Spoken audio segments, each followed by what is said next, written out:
ዛሬ ይዤላችሁ የመጣው ስለ ዕቃ ዲክላራሲዮን ደጋፊ ሰነዶች ነው። ከዚህ ቀደም በነበረው ቪዲዮ ስለ ዕቃ ዲክላራሲዮን ያቀራረብ መንገዶችን ገለጻ አድርጌ ነበር። ከነዛ ውስጥም በጽሁፍ ወይም በኤሌክትሮኒክስ መንገድ ዲክሌር በምናደርግበት ጊዜ እንደ አስፈላጊነቱ በጉምሩክ ኮሚሽን የሚወሰን ሆኖ የሚከተሉ ደጋፊ ሰነዶች ዋና ቅጆቻቸው ወይም የኤሌክትሮኒክስ ቅጆቻቸው በአባሪነት መቅረብ አለባቸው።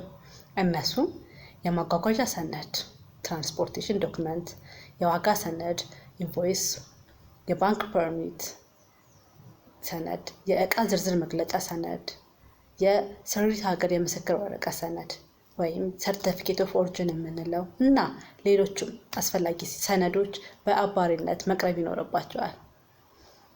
ስለ አስመጪነት፣ ላኪነት ወይም ስለ ጉምሩክ ስነስርዓት የተሟላ ግንዛቤ ማግኘት ይፈልጋሉ? እንግዲያውስ ኑ ከኛ ጋር ሁሉንም ዓለም አቀፍ ነክ ጉዳዮችን ከመሰረታዊ ጽንሰ ሀሳብ ጀምሮ እስከ ውስብስብ አፈጻጸም ድረስ በእኛ ስልጠናና ማማከር ያገኛሉ። ወደ ስቴፈን ስልጠናና ማማከር ለመምጣት ዛሬውን ይወስኑ። በተጨማሪም ቀልጣፋ የትራንዚተር አገልግሎት ብቃት ባላቸው ባለሙያዎች በመስጠት ላይ እንገኛለን።